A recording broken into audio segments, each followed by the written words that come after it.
Hello traders and investors, welcome to షౌలర్ trading indicator. So నేను 17 September కోసం crude oil and అలాగే సిల్వర్లో సపోర్ట్ అండ్ రెసిస్టెన్స్ లెవెల్ చెప్తున్నానండి.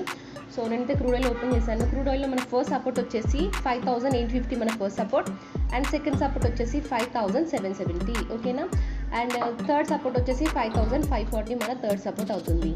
అండ్ మనకి రెసిస్టెన్స్ వచ్చేసి 5980 ఫస్ట్ రెసిస్టెన్స్, అది బ్రేక్ అయింది అనుకోండి. నెక్స్ట్ 6080 అండ్ నెక్స్ట్ వచ్చేసి 6250 వరకు కూడా వెళ్ళే ఛాన్స్ ఉంది, ఓకేనా.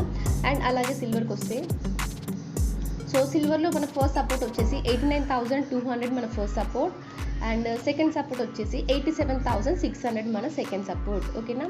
అండ్ హయ్యర్ సైడ్ వస్తే రెసిస్టెన్స్ మనకి 90,000 దగ్గర రెసిస్టెన్స్ ఉందండి. అండ్ అది బ్రేక్ అయితే సెకండ్ రెసిస్టెన్స్ 90,300, తర్వాత 91,500. Thank you for watching.